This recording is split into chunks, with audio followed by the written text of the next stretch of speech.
Hello everyone, welcome to RPS online classes. ये video class 9th की chemistry की है। तो मुझे ऐसा लगता है कि ये चैप्टर्स अच्छे से खत्म हो चुका है। आप लोगों को भी कोई डाउट्स नहीं है, कोई सारी चीज़ें कवर अप हो चुकी है। मैं कल कुछ क्वेश्चंस देख रहा था बच्चे के। मैं बार बार कहता हूँ, जो भी चीज़ें मैं यहाँ बता रहा हूँ या जो भी चीज़ें मैं पढ़ा रहा हूँ, उसको क्वेश्चंस पूछने से पहले आप उस वीडियो को जा करके जरूर देखें। मैंने सारी चीज़ें कवर अप कर दी है। तो मुझे ऐसा लगा है कि सारी वीडियो अलग अलग है, तो हो सकता है किसी का कोई चीज छूट गया हो, नहीं समझ में आया हो। तो आज मैं पूरे चैप्टर को 15 से 20 मिनट में पूरे चैप्टर्स को मैं कवर करने जा रहा हूँ। तो किसी का भी अगर कोई भी वीडियो छूट गया हो तो ये इस वीडियो को जरूर देखें। हाँ, एक चीज और, आप इस वीडियो को देखते समय ये ध्यान रखेंगे कि मैं इसमें कोई चीज डिटेल में नहीं कहने जा रहा हूँ। आपको क्या क्या चीजें ध्यान रखनी है और क्या क्या चीजें सॉल्व करने के लिए कौन कौन चीजें आपको ध्यान में रखनी है, ये चीजें आपको उस वीडियो में जाकर के डिटेल में पढ़नी पड़ेगी। तो हम शुरू करते हैं। हमारा चैप्टर था चैप्टर 1 मैटर। मैटर क्या होता है, मैटर की डिफिनीशन क्या है, मैटर किसे कहते हैं, कौन चीज मैटर होगा, कौन मैटर नहीं होगा, ये सारी चीजें आपको इस पहले वाले वीडियो जो मेरा था उस वीडियो में आपको ये सारी चीजें बताई गई हैं कि कोई भी चीज, कोई भी सब्सटेंस या कोई भी मैटर जो होगा वो ऑक्युपाई क्या करता है, स्पेस करता है। उसके पास अपना वॉल्यूम होता है या उसके पास अपना वॉल्यूम होगा, उसे हम क्या कहेंगे, मैटर कहेंगे। पहला हो गया। दूसरा कि अब जो भी मैटर होंगे तो क्या, जैसे कि हम कहते हैं हॉट, कोल्ड, ये सब क्या मैटर है? नहीं, क्योंकि ये सब कोई स्पेस ऑक्युपाई नहीं करते, इसके पास अपना वॉल्यूम नहीं होता, इसकी अपनी इंटरमॉलिक्यूलर स्पेस या फोर्स ऑफ अट्रैक्शन नहीं होती, तो इसे हम क्या कहते हैं, ये मैटर नहीं है।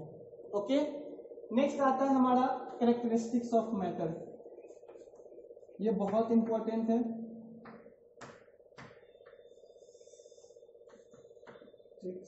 ऑफ मैटर, इसमें हम लोगों ने 3 कैरेक्टरिस्टिक्स पढ़े थे। कितने? 1, 2 और 3। पहला में क्या था हमारा कि पार्टिकल्स के पास क्या होता है, अपना स्पेस होता है। उसके बाद पार्टिकल्स क्या करता है, मूव करता है। तीसरा, पार्टिकल्स क्या करता है, फोर्स ऑफ अट्रैक्शन होता है। और इसको मैंने बहुत डिटेल में वीडियो नंबर 2 में मैंने क्या किया है, एक्सप्लेन किया है कि स्पेस कहने का मतलब कि पार्टिकल्स में, जैसे कि मैंने एक एक्सपेरिमेंट भी आप लोग को बताया था कि आप लोग एक कंटेनर लोगे, उस कंटेनर में कंटेनर या फिर ग्लास जो भी आपके घर में होगा, आप उसमें वाटर लोगे और लिटिल अमाउंट ऑफ क्या करोगे, शुगर डालोगे। शुगर डालने से पहले और डालने के बाद देखोगे कि वाटर का जो लेयर है वो इंक्रीज या फिर डिक्रीज नहीं किया है, जितना था उतना ही है। इसका मतलब क्या हुआ कि हमारा पार्टिकल के बीच में स्पेस है और वो उस स्पेस में जाके सॉलिड पार्टिकल्स क्या हो गया है, डिसॉल्व हो गया। ठीक है, ये चीज आप याद रखोगे। तो स्पेस हो गया। उसके बाद particles of liquid particles of matter continuously moving.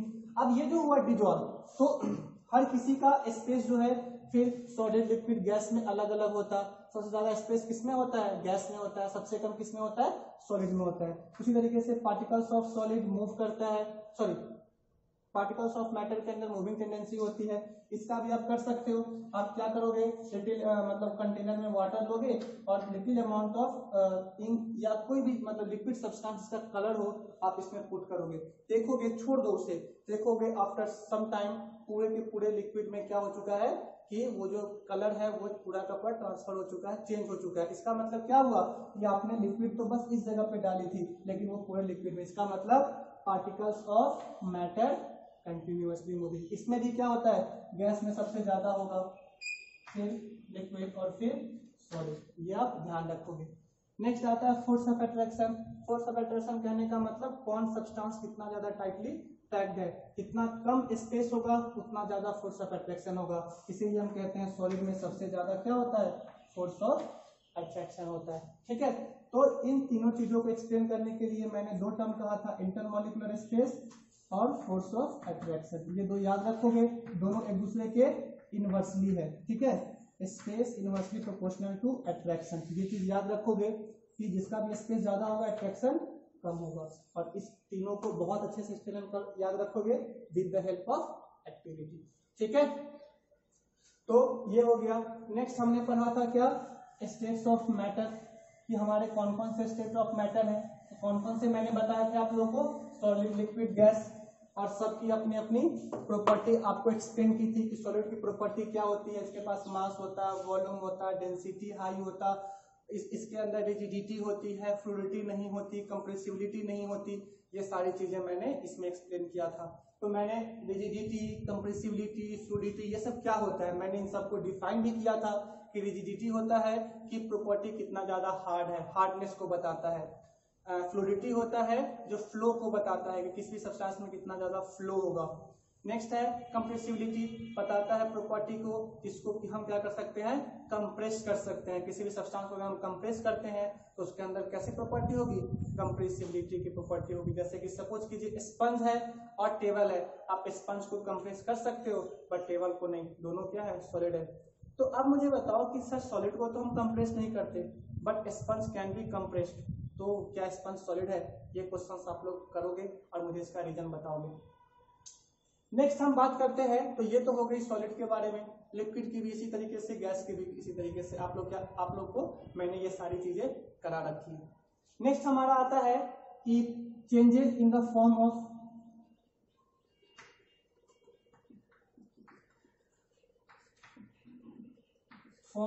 State of matter. इसमें मैंने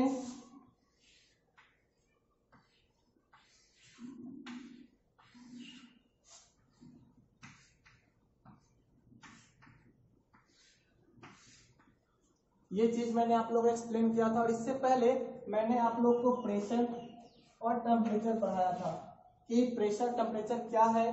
उसके बाद मॉलिक्यूल में अगर मान लीजिए हम प्रेशर अगर इंक्रीज करते हैं, टेम्परेचर डिक्रीज करते हैं, या प्रेशर क्या होता है, टेम्परेचर क्या होता है, ये सारी चीजें मैंने आपको एक्सप्लेन किया था। Changes in the form of state of matter कहने का मतलब होता है कि अगर आप किसी भी स्टेट को अगर आप चेंज करते हो या उसको आप चेंज करने के लिए आपको क्या करना पड़ता है, तो याद रखिएगा यही दोनों चीजें का हमें यहाँ पे यूज पड़ता है। कभी भी जब अगर हम कम स्पेस से, अगर हम लो स्पेस से हाई स्पेस के तरफ मूव करेंगे, याद रखिएगा लो स्पेस से हाई स्पेस मतलब सॉलिड से अगर हम गैस के तरफ मूव करेंगे भाया लिक्विड, तो हम उस केस में टेम्परेचर क्या करते हैं, हाई करते हैं, टेम्परेचर को बढ़ाते हैं और प्रेशर कम करते हैं, ठीक है।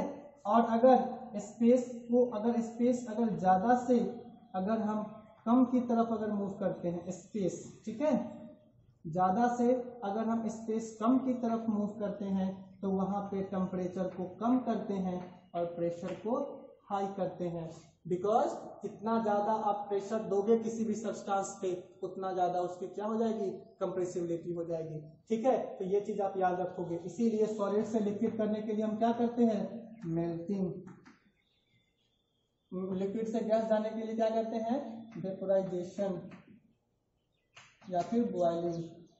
गैस से लिक्विड आने के लिए कंडेंसेशन और लिक्विड से सॉलिड आने के लिए फ्रीजिंग। मेल्टिंग को देखोगे आप फ्यूजन भी लिखा रहता है, तो वो चीज आप याद रखोगे। सॉलिड से गैस जाने के लिए क्या करते हैं, सब्लिमेशन, और गैस से सॉलिड आने के लिए भी सब्लिमेशन ही लिखा रहता है, कहीं कहीं डिपोजिशन लिखा रहता है, ठीक है। तो आप दोनों याद रखोगे। तो ये होता है। यहाँ पे मैंने दो टर्म पढ़ाया था, लैटेंट हीट पढ़ाया था। लैटेंट हीट क्या होता है इसके बारे में एक्सप्लेन किया था। Latent heat of vaporisation, latent heat of fusion दोनों को एक्सप्लेन किया था।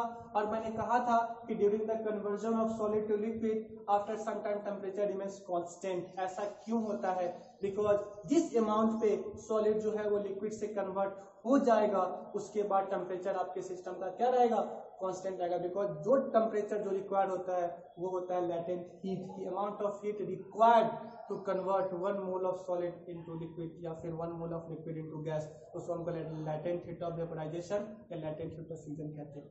आई बात समझ में। तो इस क्वेश्चन को भी मैंने करा रखा है, इस क्वेश्चन को भी मैंने बता रखा है।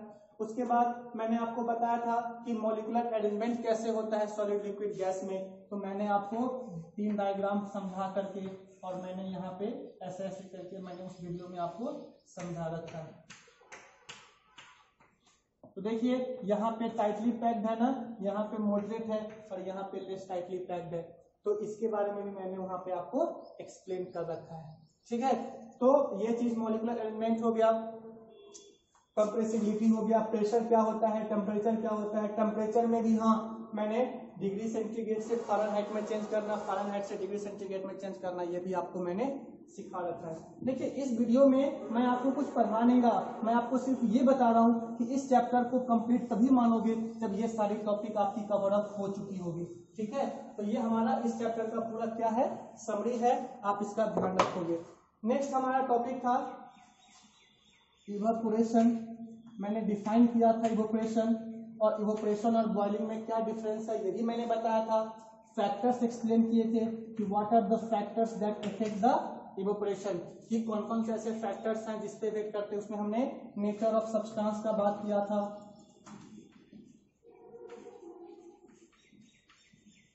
पहला। दूसरा हमने सरफेस एरिया का बात किया था। तीसरा मैंने टेम्परेचर, चौथा विंड स्पीड, और पांचवा ह्यूमिडिटी की को एक्सप्लेन किया था। अब मुझे बताइए नेचर ऑफ सब्सटेंस का मतलब क्या होता है। नेचर ऑफ सब्सटेंस कहने का मतलब होता है जैसे कि सपोज कीजिए हमारे पास पेट्रोल है और हमारे पास वाटर है। इस दोनों का अगर हम क्या करेंगे, इस दोनों को अगर हम हीट करना शुरू करेंगे, मतलब अगर आप इवेपोरेशन की अगर हम बात करें किसमें फास्टर होगा, पेट्रोल या वाटर में से पेट्रोल का, बिकॉज इसकी बॉइलिंग पॉइंट क्या होती है, बहुत ही कम होती है, और इसका ये क्या होता है, बहुत ही ज्यादा वोलेटाइल नेचर का होता है। ठीक है, वोलेटाइल करने का मतलब इसकी बॉइलिंग पॉइंट कम होगी, तो यहाँ पे पेट्रोल बहुत जल्दी क्या हो जाएगा, इवेपोरेट हो जाएगा। यहाँ पे 2-3 क्वेश्चन से पूछा जाता है। देखो इवेपोरेशन से बहुत सारे क्वेश्चंस आते हैं और 2-3 दिन से मैं देख भी रहा हूँ हमारे पास बहुत सारे क्वेश्चंस आए हैं। जैसे कि सर अर्दन पॉट्स में पानी ठंडा क्यों रहता, सर हम किसी भी फ्रिज से बोतल जब बाहर बोतल्स को जब बाहर निकालते हैं तो उसके सरफेस पे वाटर ड्रॉपलेट्स बाहर क्यों आ जाते हैं, सर गर्मी में कपड़ा बहुत फास्ट से क्यों सूखता है। तो ये सब टाइप के क्वेश्चन जो भी आपके सामने आते हैं, ये सारे क्वेश्चन जो है रिलेटेड टू द इवेपोरेशन है। और इवेपोरेशन के बारे में मैंने बहुत अच्छे से उस वीडियो में एक्सप्लेन किया है, आप उस वीडियो को जरूर देखिएगा। ये हो गया, तो ये सारा क्वेश्चन आप लोग सॉल्व करोगे, सारी चीजों को आप एक्सप्लेन करोगे, अच्छे से सॉल्व करोगे। तो ये चैप्टर्स हमारा इस चैप्टर्स में हमें बस इतनी ही चीजें हमें एक्सप्लेन करनी है। तो होप आपको ये सारी बातें समझ में आई होगी।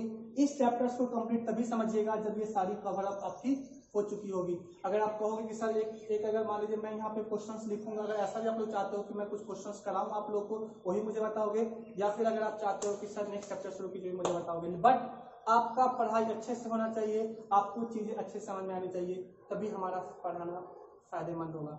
होप आपको ये सारी चीजें समझ में आई होगी। आप अच्छे से पढ़ाई कीजिए, अच्छे से अपना ध्यान रखिए। Thank you.